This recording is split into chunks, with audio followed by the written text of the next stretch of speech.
Himachal Pradesh judiciary की series में हम 2019 का पेपर सॉल्व कर रहे हैं। सिविल लॉ फर्स्ट का पेपर है हमारे पास। चेस्ट बुकलेट सीरीज़ है ए। तो चलिए शुरू करते हैं। Very first question is from CPC. If the suit is dismiss due to default of the plaintiff and if there is subsequent suit between the same parties then decision in the first suit.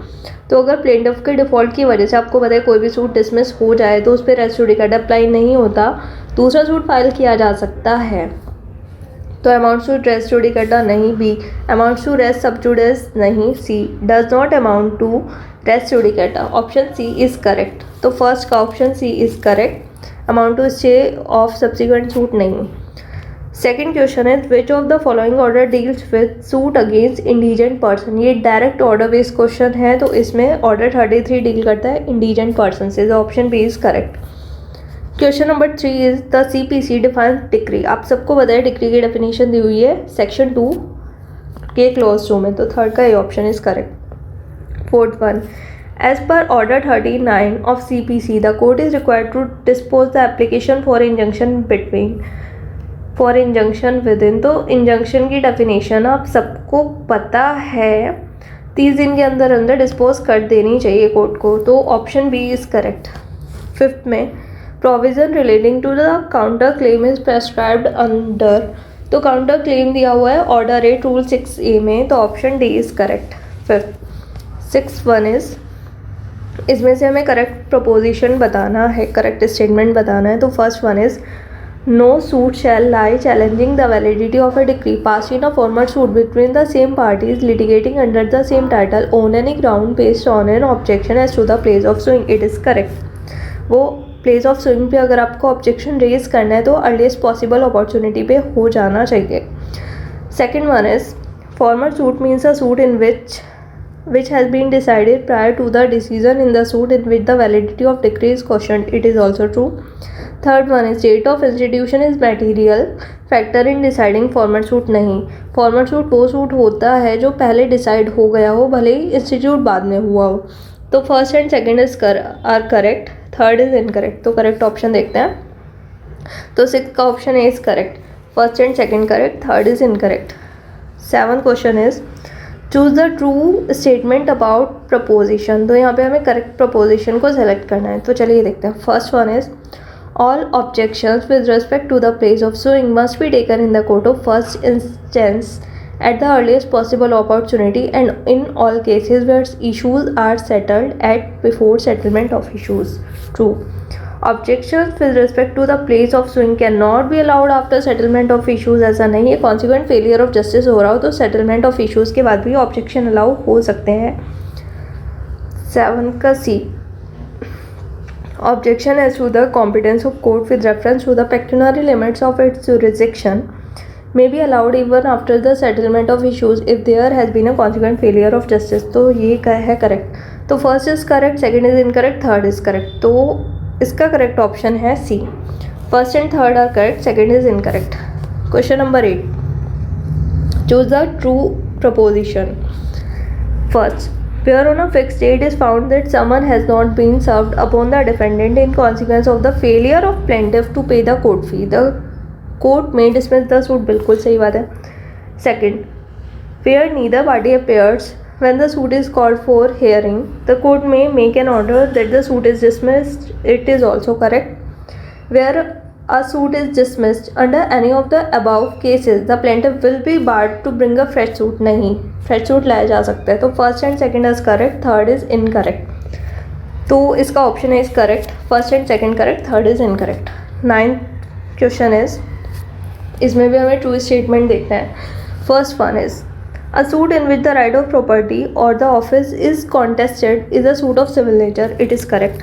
Second, a suit dealing with right of an office is of a civil nature not with standing that such right may dependent entirely on the decision of questions as to the religious ceremonies. It is also true. Third one is a suit dealing with right of an office would be of civil nature only when fees are attached to such office. ऐसा नहीं है, fees attach नहीं भी होगी तो वो civil nature का suit होगा। सो 9 का first and second correct, third is incorrect. So 9 का A option is correct. 10th Choose the true proposition. Issues arise when a material proposition of fact or law is affirmed by one party and denied by other. It is true. Issues arise when a material proposition of fact of law is affirmed by one and denied. ये भी true. Third में distinct issue are not necessary to be framed for each material proposition even though the same was affirmed by one party and denied by other. तो ये गलत है. First and second is correct. Third is incorrect. So 10 का option A is correct. 11th. As per section 46 of CPC, the precept means an order issued by the court which passed the decree and addressed to. Precept किसको address किया जाता है? A option the district collector to effect partition, नहीं. B another court to arrest the judgment debtor, नहीं. C the other court to attach the property of the judgment debtor specified in the precept. It is true. 11 का C option is correct. The revenue court to sell the property, नहीं. तो 11 का C option is correct. 12th. Under section 47 of CPC, the execution court has to decide. So execution court क्या decide करता है section 47 of CPC के according? First option, all the questions raised between the parties in the suit, नहीं. ये trial court decide करेगा. B all the questions between the parties to the suit relating to execution, discharge or satisfaction of decree. हाँ, इसको trial executory court decide करेगा. All the question between the parties to the suit and third party, no. So 12th option B is correct. 13th में choose the true statement. CPC permits substituted service of summon. It is true. Second में substituted service can be done by affixing a copy of summon in some conspicuous part in the courthouse and also upon some conspicuous part of the house in which the defendant is known to have last resided. It is also true. Third में mere publishing a summon in newspaper is not a substituted service of summon. So third is incorrect. ये भी substituted service का एक तरीका है. First and second are correct and third is incorrect. So 13 का A option is correct.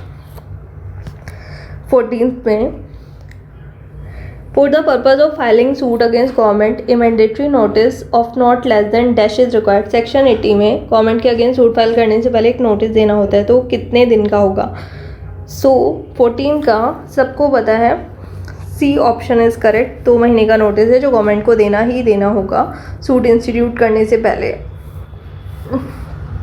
15th is in a civil suit, parties are required to submit the list of witnesses whom they propose to call either to give evidence or to produce document on or before such date as the court may appoint. And issue settle होने के कितने दिन के अंदर list of witness है वो submit करनी होती है सिविल सूट में. सो ये सबको पता है 15 दिन के अंदर अंदर ये हो जाना चाहिए सेटलमेंट ऑफ इशूज से. सो 15 का ये ऑप्शन इज़ करेक्ट. 16th में it appears to the court that the evidence Mr. X, a person confined in the prison outside the state, is material in suit. The court में अब Mr. X को एक prison में confine किया गया है जो उस स्टेट के जुरिस्डिक्शन से बाहर है, तो उस कंडीशन में मतलब दूसरे स्टेट में कन्फाइन करके रखा गया है, तो उसके एविडेंस लेने हैं, तो किसको समन सेंड किया जाएगा? तो देखते हैं. First option is make an order. Court एक ऑर्डर करेगा डीएम को इंचार्ज ऑफ द डिस्ट्रिक्ट कि भैया मिस्टर एक्स को प्रोड्यूस करो, तो ऐसा नहीं होगा. Make an order requiring the DGP of state in charge of the prison to produce the person before the court to give the evidence. Make an order required the officer in charge of prison to produce that person before the court to give evidence. So 16th में होगा आपका B option is correct. 17th में choose the true statement about proposition. First में section 11 explanation 4 constructive res judicata की बात करता है, बिल्कुल सही बात है. Any matter which might or ought have been made ground of defence or attack in former suit shall not constitute res judicata. Shall constitute होगा, तो ये गलत है. थर्ड में any relief claimed in the plaint which is not expressly granted by the decree shall be deemed to have been refused. 17 में it is true. तो first and third are true. So इसका 17 का option C is correct. Second is incorrect. 18th में when a suit is to obtain relief respecting immovable property situate within the jurisdiction of different court, the suit may be instituted dash in any court within the local limits of whose jurisdiction substantial portion of property is situate नहीं. In any court within the local jurisdiction of whose any portion of property is situate, it is true. 18 का B is correct option. In any court within local jurisdiction of defendant नहीं. So 18 का B is correct option. 19th. In which of the following case judgment debtor cannot be sent to civil prison in execution of a decree for payment of money. तो आपको पता है 2000 तक का matter हो, किसी को जेल नहीं भेज सकते मनी के रिकवरी के लिए. सो 19 का ये ऑप्शन इज करेक्ट. 20 में which of the following property can be attach while executing a decree. Cooking vessel attach नहीं कर सकते, टूल्स नहीं, शेयर्स इन कॉर्पोरेशन नहीं. सो 1/3 ऑफ सैलरी अटैच की जा सकती है मेंटेनेंस की डिक्री के एग्जीक्यूशन में. So D option is correct. 21 में under the CPC letter of request में भी issue to. Letter of request किस लिए इशू किया जाता है? जब किसी स्पेशल पर्सन को एग्जामिन करना हो एज अ विटनेस. तो 21 का A option is correct. 22 choose the true statement about proposition. Section 6 specific relief act का आपको प्रोवाइड करता है कि if any person is dispossessed without his consent immovable property से otherwise than in due course of law he may by suit recover possession thereof. It is true. Second is under section 6 possession actual possession only. नहीं, इसमें constructive possession भी होगा तो चलेगा, सिर्फ actual possession है ऐसा नहीं है. तो सेकंड का is wrong. No suit under section 6 shall be brought after the expiry of 6 months. It is also true. तो first and third are correct, second is incorrect. So इसका करेक्ट ऑप्शन है सी.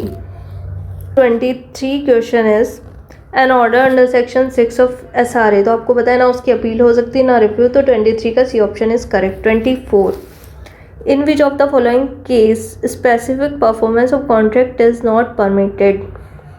सो where party to the contract has obtain substituted performance of contract. Second one is इसमें भी आप specific performance नहीं कर सकते. A contract of the performance which involves the performance of a continuous duty which court can not supervise. इसमें भी नहीं कर सकते. A court which is so dependent a contract which is so dependent on the personal qualification of parties. इसमें भी नहीं करवा सकते. So all of the above are correct. 24 का D option is correct. 25 where the contract is a settlement on marriage, which of the following is entitled to obtain specific performance. So settlement of marriage है तो husband भी specific performance के लिए claim कर सकता है, B wife भी कर सकती है, सी में किसी पर्सन के बेनिफिट के लिए किया हो वो सेटलमेंट जैसे कि बच्चों के बेनिफिट के लिए तो वो भी कर सकते हैं. सो ABC सब कर सकते हैं. 25 का D is correct option. 26 no substituted performance of contract under section 20 of SRA shall be undertaken unless. कोई भी सब्स्टिट्यूटेड परफॉर्मेंस सेक्शन 20 में आप नहीं ले सकते जब तक आपने जो ब्रीच पे है पार्टी उसको नोटिस सेंड किया हो. सही बात है. Be not less than 30 days of notice. 30 days का नोटिस होना चाहिए, उससे कम नहीं. सही बात है. द पार्टी इन ब्रीच उसने रिफ्यूज़ कर दिया हो नोटिस मिलने के बाद भी कि वो परफॉर्म नहीं करेगी. So D all of the above of correct. 26 का D. 27 choose the true statement. First में evidence must be confined on the matters in issue. It is true. The best evidence must be given. True. Circumstantial evidence cannot be admitted. ये false है. तो first and second is true, third is false. ये option is correct. 28 choose the correct statement. Evidence Act 1872 is applicable to judicial inquiry. It is true. Evidence Act is strictly inapplicable on quasi judicial inquiries. It is not true. Quasi judicial में भी applicable है. In judicial proceeding the evidence is taken on oath. It is also true. तो first and third is true, second is incorrect. So इसका correct option है C. 29 which of the following is evidence now not covered by the definition of evidence act. Definition में नहीं cover है but ये evidence है. सो 29 की बात करें तो एडमिशन है, कन्वेशन है, जुडिशियल नोटिस भी है, सी में डेमिनर यानी कि भाव भंगिमाएँ विटनेस की. सो 29 का ऑप्शन सी इज़ करेक्ट. 30 में which of the following is a question of law as per evidence act 1872. So कोई चीज़ रेलिवेंट है या नहीं है ये भी एविडेंस एक्ट बताता है, एडमिसिबल है या नहीं है ये भी. सो 30 का ऑप्शन सी इज़ करेक्ट दोनों. Falsus in falsus in omnibus is a rule of law है नहीं, रूल ऑफ क्वेश्चन है. हाँ तो 31 का भी option is correct. 32. Choose the true statement. First, Section 6 prescribes rule of relevancy of an evidence which is part of same transaction as suggested true. Proximity of time, place and continuity of action are suggestive part of same transaction. It is also true. Psychological acts also may form part of same transaction. It is also true. So 32 की बात करें तो option D all of the above is correct. 33 की बात करें तो X is prosecuted for the murder of Y. During trial, evidence is adduced that X and Y have verbal altercation in which accused X has threatened to kill Y. The fact that soon after the threatening statement, X had purchased the same knife which was used to stab Y is admissible under. So section 6 SST, section 7 में occasion, cause, effect और section 8 में motive, preparation, conduct. तो ये conduct है, previous और subsequent conduct दोनों cover होते हैं. तो option C is correct. Test identification parade is admissible under 34 में सबको पता है. सेक्शन नंबर 9 में टीआईपी एडमिसिबल है. तो 34 का C option is correct. 35. X और जेड ने एक कॉन्स्पायरेसी की 26 दिसंबर 2017 में. उनको एक ब्रिज को एक्सप्लोर करना था 26 जनवरी 2018 में, बट वाई को अरेस्ट कर लिया गया 24 जनवरी 2018 में. यानी कि जिस दिन कॉन्स्पायरेसी होनी थी उससे 2 दिन पहले ही वाई को अरेस्ट कर लिया गया. तो उसने पुलिस को स्टेटमेंट दिया कॉन्स्पायरेसी के बारे में. Remaining 2 conspirator successfully executed the conspiracy. पर जो 2 बचे हुए थे, वाई पकड़ा गया, एक्स और जेड ने कॉन्स्पायरेसी को अच्छे से एग्जीक्यूट भी कर दिया जो उनका प्लान बना था. Later on, the remaining 2 conspirators were also arrested and all were charged under various provisions of IPC.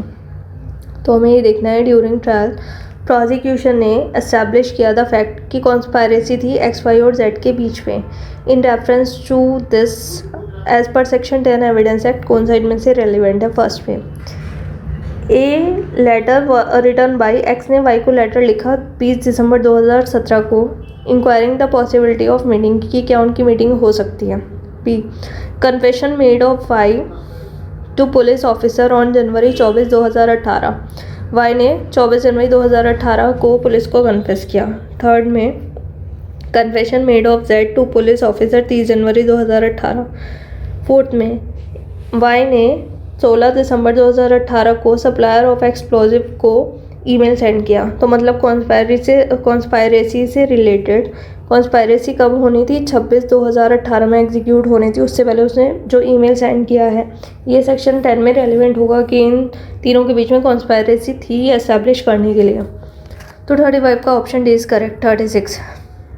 Choose the true statement.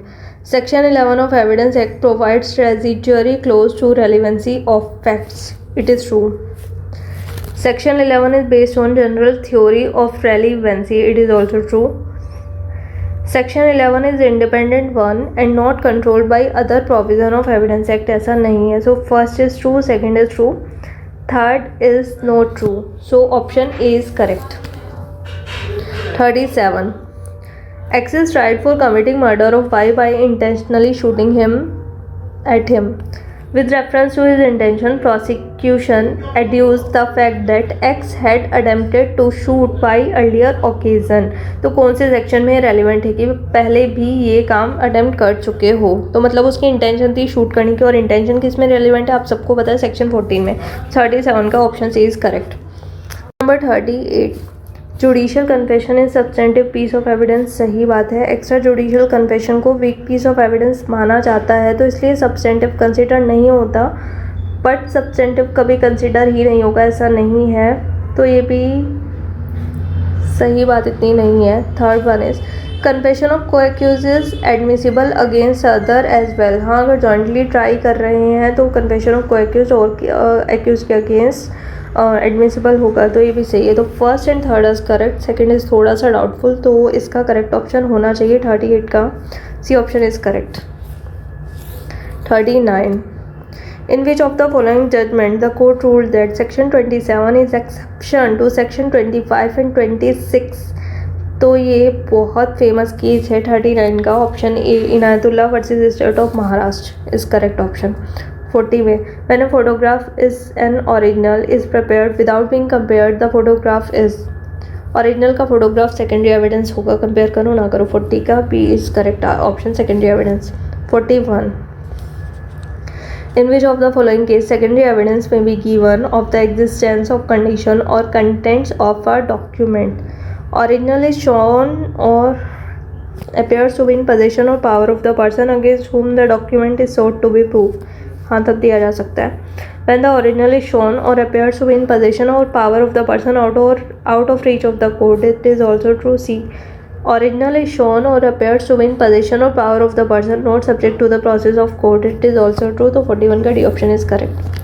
42 access start while traveling on a railway without ticket. तो burden of proof कि उसके पास ticket है किसके ऊपर होगा और वो उसको कैसे डिस्चार्ज करेगा। तो 42 की बात करें तो बर्डन ऑफ प्रूफ एक्स के ऊपर होगा कि उसके पास टिकट है, बट उसको कैसे डिस्चार्ज करेगा।